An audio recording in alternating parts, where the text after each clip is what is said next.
Hello, listeners. This is Kat, and welcome back to Put Your Hands Up Podfic. This will be the continuation of Reformation. This will be Part 19, Chapter 25. Where the fuck is he? Shigaraki snarled, scratching viciously at his neck as he paced the length of the room. You said you would find him. Dabi rolled his eyes. I told you I would try. Just so happens that I couldn't find him.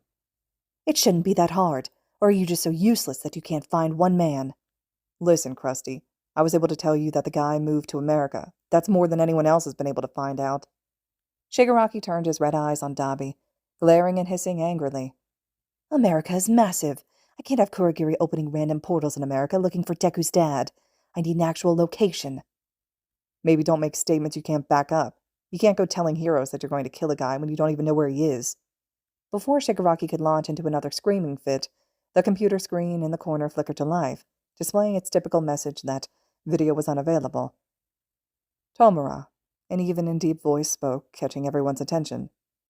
I saw your broadcast. The 24 hours have nearly ended. Looking startled and slightly embarrassed, Shigaraki hung his head, facing the screen demurely. Shuffling his feet, he scraped the toes of his red sneakers on the floor of the bar. Sensei, yes, the 24 hours are almost up. I thought I would have Izuku Midoriya by now. You didn't know his location before making your demands? No. I also had hoped that the heroes would have returned at least one of the brats by now. A disappointed sigh rattled through the speakers of the computer. You should have thought ahead, Tomura. I found young Toga's parents for you. You could have asked me to find Deku's father as well. Dabi was supposed to find him.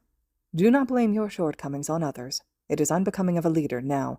Since your announcement, I have had my contacts searching for Izuku Midoriya. He passed away 3 years ago, while living in America. It was an unexpected heart attack, leaving his wife behind. Shigaraki perked up at that. Any kids? The heroes will have to release Deku if I threaten children. Dabi felt something cold and ugly twist in his gut at Shigaraki's words. You can't be serious. What? Shigaraki snapped, shooting Dabi a dirty look. You scared to kill a few kids. You didn't have any issues attacking the UA twerps. The kids at UA are like 16. They're practically adults, and they're training to be heroes. It's different. Deku's siblings will be young. Too young. Scoffing, Shigaraki rolled his eyes. They're collateral damage. You'll get over it. Besides, you aren't here to question me, Dabi. You're here to do as I say.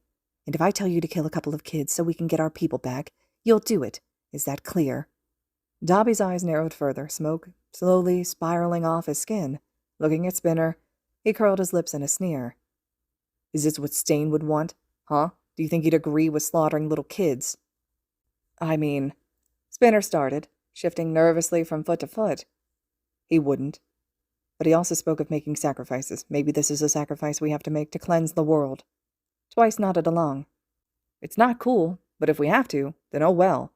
Let's kill some brats. Dabi then turned to who he assumed were the only sane ones in the room, Kurogiri and Compass. Kurogiri had his eyes fixed on the computer screen as though he was hanging on to every word that Shigaraki-sensei said and was waiting for more. Compass had his head bowed, masked face turned toward the floor as he avoided Dabi's gaze. Before Dabi could snap at them, Shigaraki-sensei spoke. There were no children. From what I can gather, they were planning on trying for children, but were not able to start before Midoriya-san's passing. Deku's stepmother has already remarried, so I hardly think her husband's death was that upsetting to her. I believe you will need to revise your plan, Tomura. Shigaraki pondered his sensei's words carefully, scratching his neck as he did so. After a moment, he let his hand drop. How hard was it to find the information? Relatively difficult. With the right resources, the heroes could find it. But they might not be looking if they think that I have his dad already. We're just going to have to bluff. Spinner, Shigaraki said, looking livelier than he had in days.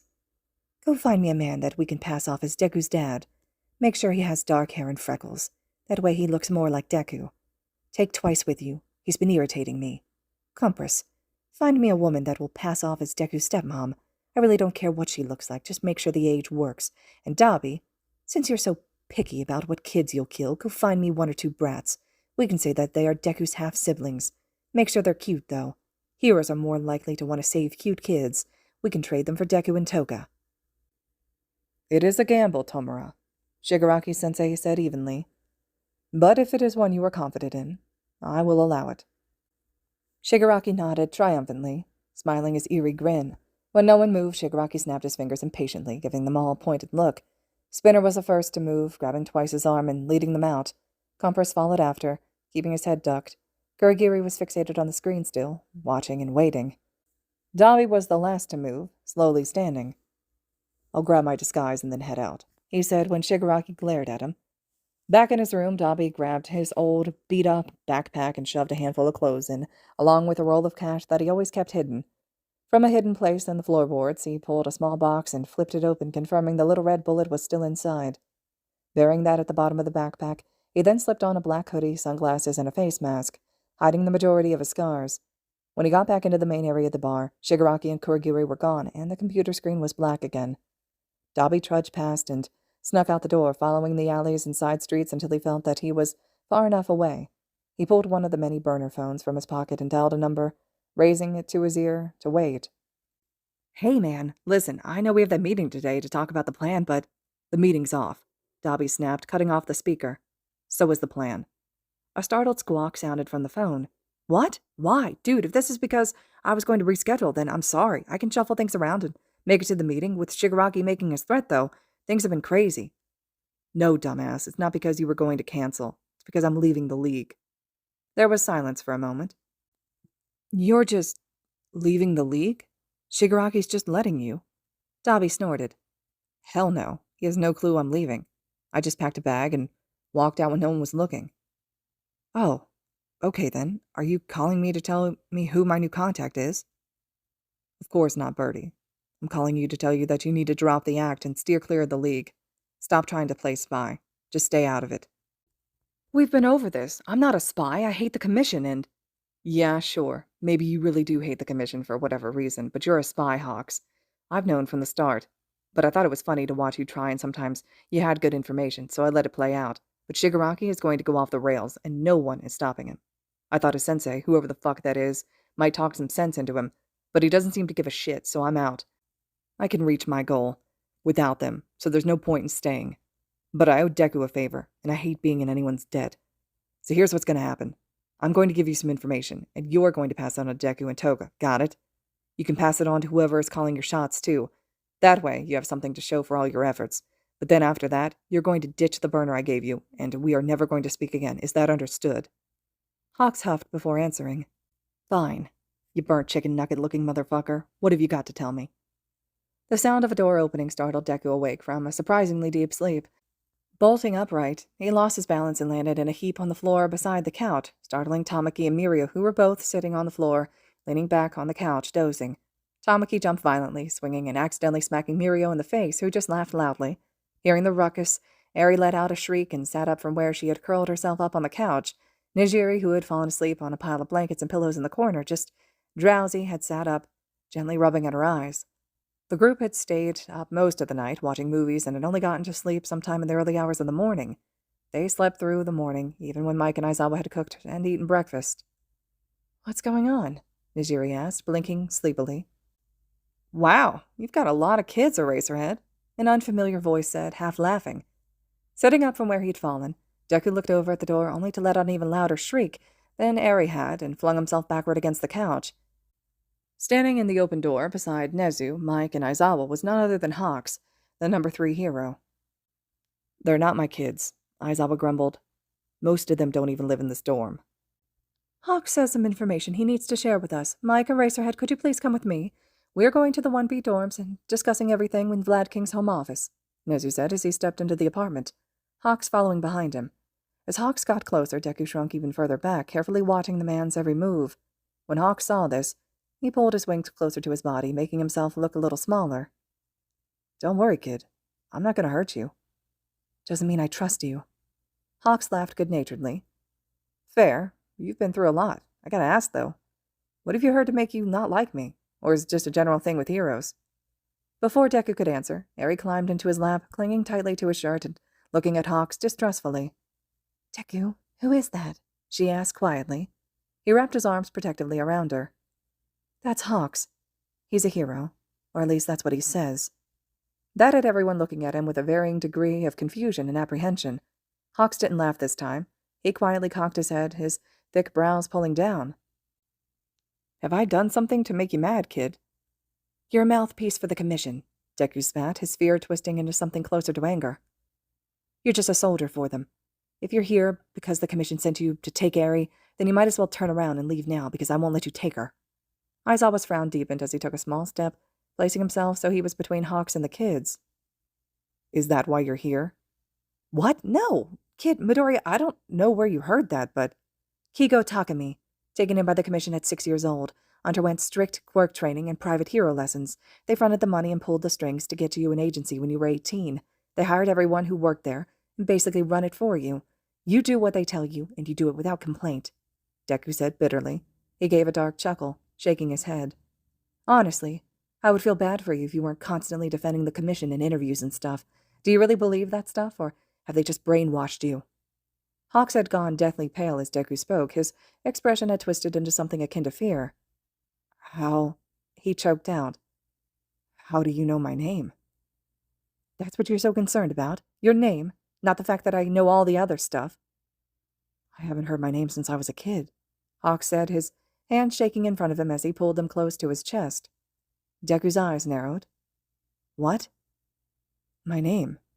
I haven't heard anyone say it since I was 6. I've just been Hawks. You... What? No, the commission file said that you chose your hero name when you were 15, the same age as any other hero. Hawks shook his head, his face turning green at the sudden movement. What else did the commission file say? It said you were fostered by some commission worker and that you were the one to always beg for the extra training sessions that were logged every week. Said you were always a lighthearted and rambunctious kid, and that they had to work with you to teach you to sit still during lessons. Always talked about how you started drafting your own diet plans when you turned 14. You apparently had regular communication with your birth parents, who were a nice young couple that just couldn't keep up with having a kid. Based on your reaction, I'm guessing that none of this is true, though. Hawks hadn't stopped shaking his head the whole time Deku spoke. Taking a shaky breath, he let out a dark scoff. They lied, he mumbled under his breath. This whole time, they've been filling that stupid fucking file with lies. Of course they did. For this exact reason, probably. If anyone saw the real file, it'd be bad. Mike put up a reassuring hand, trying to calm everyone. How about we go have that talk with Vlad, and then after, Hawks, how about we have an honest conversation about all this, okay? This chat you guys are going to have, is it about Deku's dad? Mirio asked. He glanced between Nezu and Hawks carefully. Have you guys found him? When Deku saw the slight change in Hawks's and Nezu's expressions, he felt a hard pit form in his stomach. Someone else got there first, Deku said quietly, tightening his grip on Eri. Was it Shigaraki? No, Midoriya. Shigaraki does not have your father, but due to some unforeseen circumstances, we are left without a plan for next steps. We're going to discuss a situation which is rather time-sensitive, and then you and I are going to have a long private conversation about your father, all right? Nezu said quietly. His voice was somber, and set Deku even further on edge. They're lying, a little voice in the back of Deku's mind whispered. Shigaraki has your dad. The guy may be a bastard who walked out, but he doesn't deserve to get dusted like Toga's parents. This is your fault. If you had just convinced the heroes to hand you over, then no one would have to die. Aizawa had turned his tired eyes on the big three, fixing them with a stern expression. You guys stay here with Deku, and Eri. They're not to leave this apartment, is that understood? Deku is technically not supposed to be anywhere without a teacher, so I need you all to swear that you won't set foot outside of these walls. Mirio and Tamaki nodded seriously, while Najiri saluted him. Seemingly satisfied, Aizawa grabbed Hawks' arm and dragged him out of the room, grumbling something about problem children in a way that had Deku suspecting that Aizawa was referring to Hawks. Once the door shut, Najiri turned her curious eyes on Deku. How did you know all that stuff about Hawks? Dabi asked me to research Hawks once, so I did. Wasn't really a big deal. I just had to hack the Commission's database to find the digital copy of his personal file, but apparently most of the file is fake, so that's hours of my life wasted. Tamaki shuffled closer to Mirio, catching Deku's attention. Taking a deep breath, Tamaki finally spoke. I'm sorry that they couldn't find your dad, Deku, he said in a quiet and wavering voice. It's all right. Maybe if the heroes can't find him, then no villains can, Deku said half-heartedly, not believing the words he was saying. Najiri climbed up off the floor, stretching languidly. I'll make us something to eat. Maybe that'll make us feel better. As she stepped into the kitchen, a knock at the door caught their attention. Frowning, Mirio went over and glanced through the peephole. Breathing a sigh of relief, he opened the door to reveal Bakugou and Kirishima. Kirishima, good to see you. Are you looking for Tamaki? Mirio asked. No, actually. Bakugou, Deku, and I have a project we need to work on, and since classes are canceled for the day, We thought today would be a good day to work on it. Mirio glanced over his shoulder at Deku, cocking his head curiously. Deku kept his face carefully neutral even though he had no clue what Kirishima was talking about. Deku and Eraser didn't mention anything about a project. Well, yeah, it's not due for a little bit, but it's a really big project and we wanted to get a jump on it. Can Deku come to the common room to study with us? Oh, Nijiri said, coming back into the room. She shook her head, making her messy hair swing gently. He can't leave right now. He's got to stay here. We won't be far. Don't worry, we won't let anything bad happen, Kirishima reassured her. Deku isn't supposed to be without a teacher. Bakugou sneered, shoving his hands further into his pockets. He's not with one right now. Well, yeah, 'cause he's with us. Bakugou raised a brow at her. Then I guess you guys rank the same as teachers. Why don't one of you come with us? Great idea, Bakubro, Kirishima said, punching Bakugou's shoulder in a friendly way. Amajiki-senpai, come with us. Tamaki folded in on himself, his bangs falling forward to shade his face. He quickly shook his head. Ah, come on. Fat Gum said you need to work on your people skills, and he said I should help you. Come with us to the common room, and I can introduce you to people. Or maybe you can look at what we have on our project so far and give us some advice. Come on, it'll be good for you. As Kirishima berated him, Tamaki continued to wilt before finally whimpering. This is just like when he asked me to introduce him to Fat Gum. Nijiri had her lips pursed as she thought, considering what the boys were saying. Mirio, it might not be a bad idea. Tamaki does need to work on meeting people. We are supposed to be protecting Deku. Tamaki can protect him in the common room. And what are we going to do when Aizawa finds out? He'll be furious. Kirishima shook his head rapidly. Oh shit, yeah, don't want Aizawa-sensei to get mad at you. How about this? Deku and Tamaki can come down to the common room just for a couple of minutes so we can hash out which parts of the project we'll each do, and then we can head back up here to work. I do have a couple of questions for Deku about the topic and everything, so don't panic if he isn't back right away, but we won't be long. Mirio hummed, looking uncertain. Deku could tell he just needed one final push to agree. I promise it won't take long. The project is a big part of our grade, and I really want to do well on it, Deku said pleadingly, adding just a bit of an earnest light to his eyes. And just as Deku planned, Mirio crumbled. I don't want you to get a bad grade, and it is great to see you putting in an effort for school. All right, then. Tamaki has to go, too. You guys stay together and be back as fast as you can. I don't want Aizawa catching you guys out of the apartment. Eri climbed off Deku's lap to let him up. Tamaki slowly climbed up off the floor, looking as though this was the last thing he wanted to be doing. Finally, he took shuffling steps out the door and into the hall, Deku following closely. Kirishima started up a constant stream of conversation, talking Tamaki's ear off and making the older boy cower as they walked. Deku shot a questioning gaze toward Bakugou, who kept his eyes on the ground. Within minutes, they were all in the common room. Mina, Kaminari, and Zero were piled on one of the couches, talking animatedly. When they saw the four boys approach, Zero leapt off the couch and tossed an arm over Tamaki's shoulder. Listen, man, I need you to come settle this argument. Mina's trying to say that walking in heels all day is worse than walking around the city barefoot. You don't have shoes in your hero costume. So can you weigh in on this?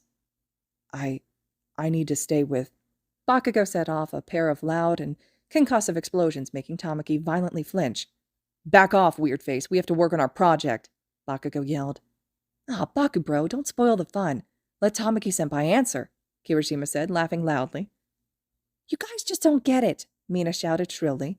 Heels are the worst. They twist your feet in a weird position, and then you have to walk in them all day. If you walk barefoot, you can build up calluses. Soon they were all shouting and bickering, Tamaki in the center of them, cowering and covering his ears with his hands. Before Deku could try to ask one of them what was going on, someone grabbed his hand and pulled him into the hall. Deku went to yank his hand away, prepared to hit whomever had grabbed him. When he saw who had hold of him, he paused. Todoroki had a tight grip on his hand, pulling the smaller boy down the hall and up a side set of stairs. We have to hurry, Todoroki said. We don't have long. Long for what? What's going on? Shigaraki is broadcasting again, and he has your dad, along with your stepmom. When Bakugou saw, he turned the TV off in the common room and yelled at everyone to get back to their rooms. He grabbed his friends along with Shinzo and I, and he told us the plan. We all thought that you should have a chance to see your father, though I suggest we turn it off before anything bad happens. Deku's mouth went dry. Bakugou set this up? With a little help, Shinzo and I agreed straight away, as did Zero. The others took a little convincing. It was Shinzo's idea to use Bakugou and his friends to distract one of the big three, and it was Kirishima's idea to angle for Tamaki to come down with you. He knew it would be easy to overwhelm him and keep him distracted. Todoroki then led Deku to one of the dorm rooms quickly, opening the door and shutting it behind them. It was an average boys' dorm, a bit messy, with lots of coffee cups and energy drinks scattered around, along with various photos pinned to the wall. The desk was covered in books and CDs, all in unruly stacks. Hoodies hung on the back of the desk chair and off every doorknob, as though the owner hadn't had the time to properly hang them in the closet. Shinzo sat on the bed, a laptop in his lap. His eyes were glued to the screen, and he waved them over. Todoroki only then let go of Deku and climbed onto the bed immediately. Taking tentative steps, Deku moved further into the room and sat on Shinzo's other side. Perching awkwardly at the edge of the bed, leaning over, he got a look at the computer screen. Shigaraki was back in the same bare room again. 2 people were kneeling in front of him, their knees in the dust. That was once Toga's parents. Hoods were pulled up over the couple's head, but it was obviously a man and a woman. "Time's run out, heroes," Shigaraki sneered, pacing back and forth behind the kneeling couple. "And look who I have here. Deku's dad, a piece of scum who abandoned his family, all because of quirks. His son didn't have a flashy quirk, so he ran off and married some other woman. I have no problem killing trash like this, but I thought heroes did. You guys didn't give back what you stole from me, and now you have left these so-called innocents to suffer for it." A muffled sob came from beneath the woman's hood, her shoulders shaking violently as she curled in on herself. Shigaraki aimed to kick at her legs, causing her to shriek. "Sit up," he shouted. "You're a part of this. Face it." As she straightened back up, he grabbed the hood and ripped it off her head, revealing her face to the camera. She was a middle-aged woman, with a round face with watery eyes. Her black hair was messy, and there were some bruises forming on her face. Small patches of scales worked across her cheeks and up to her temples, glittering in the low light. A gag had been jammed into her mouth and tied around her head, keeping her from being able to speak. It was tied so tightly that it was rubbing the sides of her mouth raw, a slow trickle of blood dripping down her chin. Deku frowned at the computer screen. "This isn't right." "What?" Shinzo asked, tearing his eyes away from the tragedy that was unfolding and looking at Deku. "My dad's a quirkless bastard, remember? That doesn't mean he only dislikes quirkless people. He also doesn't like mutant-type quirks. Look at that woman's scales. She has some sort of mutation quirk. He would never marry her." Just as Deku finished speaking, Shigaraki snatched the hood off the man's head, finally revealing his face. To the leak's credit, the man could easily pass as Deku's dad. He was a stocky man with a smattering of freckles across his cheeks and dark, curly hair, but his jaw was too boxy, and his eyes were a deep brown color, not the grayish-green that Izuku Midoriya had. The man had a crooked nose that looked to have been freshly broken, blood smearing down the lower half of his face and staining the gag in his mouth. He struggled against his bonds, desperately trying to break free. "Fuck," Deku whispered. "That's not my dad." "Are you serious?" Shinzo whispered, his panic clearly rising. "Yeah, I'm serious. I know what my dad looks like. And even if I didn't, my dad has a fire-breathing quirk. He would have the gag burned out of his mouth within seconds. That's not my dad. Shigaraki's trying to bluff. He's probably betting that the heroes don't know what my dad looks like and that I'm not watching." "What do we do?" Todoroki asked as he straightened, his expression turning stern. Deku paused, listening as Shigaraki babbled. Finally, he turned to the 2 boys. "I have an idea, but we're going to get in trouble. If we do it, though, it may just save those 2 people's lives." Both boys immediately nodded. "I'm in." "I am as well." "Perfect. First, we need to lock and barricade the door. I also need to borrow somebody's phone. I'm going to have to destroy it afterwards, though. I don't want the League to trace it back and hack the phone and get info on you guys." Todoroki was already off the bed, ready to do as Deku said. He pulled his phone from his pocket and handed it to Deku. "Use mine. I can use my father's credit card to buy myself a new one," he said before marching directly over to the door, locking it, and then helping Shinzo to shove the dresser in front of it. For added measure, he iced over the edges of the door, fully sealing it. As they did that, Deku dialed Shigaraki's personal number from memory, hoping that Shigaraki had his phone on him. Knowing how the crazed man was, he likely did. He was never far from his tech. Holding the phone to his ear, Deku felt himself start to shake, his breathing going ragged. For the first time since he had met Shigaraki, Deku was scared of him. "No one is coming for you, Midoriya-san," Shigaraki crowed triumphantly. "I am going to turn you into—" He stopped speaking. From his pocket, the theme from Animal Crossing had played. Slowly he reached into the pocket and pulled out his phone, frowning at the screen. "What the fuck?" he whispered before he tapped at the screen, putting the call on speaker. "Let me guess. This is some negotiator with the heroes trying to convince me not to kill these NPCs," Shigaraki rasped, glaring at the lit screen. "No," Deku said, finding it weird to hear himself speak through the live stream. "It's Deku." Shigaraki's face twisted behind the severed hand, delight making his eyes bright. "You've escaped. Or did they let you go? You're calling me to tell you where we can pick you up, right?" he asked excitedly. "No. I've borrowed a phone from someone. I'm calling you to tell you that you've got the wrong people. That's not my dad." Everything was silent. One of Shigaraki's eyes twitched, his hand opening and closing as though he was desperate to grab and dust something. "So, they're still civilians. The heroes should trade for you. I'll make you a trade right now. Let those two people go unharmed, and I'll tell you what happened to Toga and I." Shigaraki paused, thinking it over for a second before nodding. He waved his hand at the two prisoners, gesturing for someone to take care of them. There was a shuffling noise off camera, and Spinner came into view with a small knife. He cut the binds on the two people's wrists and pulled their gags off. The woman retched quietly, spitting blood out of her mouth. The man scrambled to his feet, helping the woman up as he went, and then hurried them both out. They kept their heads ducked as they scurried past, though Shigaraki paid them no attention. "There, I let them go," Shigaraki said. "You know, you and Toga getting arrested has caused me a lot of trouble. We had to ditch the old hideout and find a new one. Do you know how long it took to find Toga's parents? Such a pain." "Yeah, I'm sure that was really hard, but you got one thing wrong there, you know." "Oh, really? Please, enlighten me." Deku smiled, a crazed grin that sent twin shivers down Todoroki and Shinso's spines. "We weren't arrested," Deku hissed. Shigaraki's free hand came up to scratch at his neck, his shoulders heaving as he took great shuddering breaths, his anger mounting. His red eyes were ablaze as he tried to throttle the phone. "What?" "Yep, we weren't arrested. We ran away to UA and struck a deal with them. Guess who are the new 2 Hero Corps students? I'm finally going to reach my dream, Shiggy. I'm going to be a hero." The scratching became even more furious. It was so loud that Deku could hear it over the phone. "How dare you? How dare you betray me? You're lying. Toga would never join the heroes." "What can I say? She likes me better than you. The two of us found out some shit about Overhaul, and we decided we were done. We were done being your little puppets, doing whatever you told us. You don't give a shit about us, or anyone else that's in the league. You didn't care when Magne was killed. All you cared about was getting what you wanted," Deku said. His voice was rising, anger coursing through his veins. A sound in the hall caught his attention. He could hear shouting and someone banging on the doors in the hall. The teachers were looking for him. Shigaraki growled into the phone. "Stop lying to me, Deku. Where are you? We're going to come get you." "Where do you think I am, you crusty bitch? I'm at UA, with all the other hero students, and I'm telling the pros everything I know." Deku let out a dark chuckle. "Good luck getting to Toga and I. We're probably at the safest place in all of Japan." Shigaraki howled with anger, squeezing his phone so tightly that the case cracked. "I'm going to kill you. I'm going to decay you piece by piece until you're begging for death. I'll rip your stupid little quirkless limbs from your body." "Oh, bringing up the quirkless thing, real classy." "Midoriya!" Aizawa shouted in the hall, banging on Shinso's door. Todoroki lunged forward and put his full body weight against the dresser, trying to keep the teachers out for longer. Shinso was quick to join him. "Aizawa's going to fucking kill me," Shinso grumbled, scowling. "Open the door, kid," Vlad King yelled, now having joined Aizawa in the hall. Shigaraki paused on screen, cocking his head curiously. "What's this? Are you not behaving for the heroes?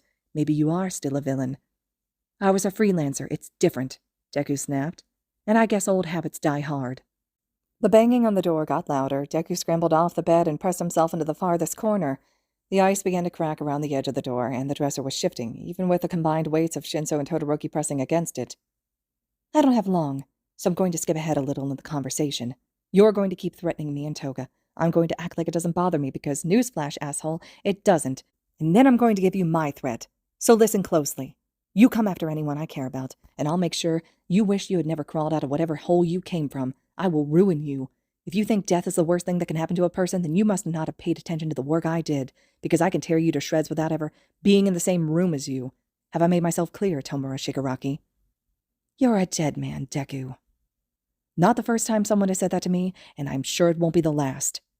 Before either of them could speak again, the door to the dorm was busted inwards, knocking the dresser back and sending the two boys sprawling. The commotion could be heard over the phone, playing in the small warehouse Shigaraki was standing in. He could hear the shouting and yelling, along with the sound of Deku trying to keep the phone away from the heroes. "Give me that phone." "Holy shit, is that Hawks?" "Midoriya." "Stop it, I'm almost done talking to him." "No, you're done now." "Did you seriously ice the door shut?" "Deku, break my phone. Hurry." There was a crunching noise and the line went dead. Shigaraki stared down at it for a beat before letting his pinky drop, turning the phone to dust. The live stream ended. "Are you all really that short-sighted?" Aizawa snarled, glaring at the group of students sitting in front of him.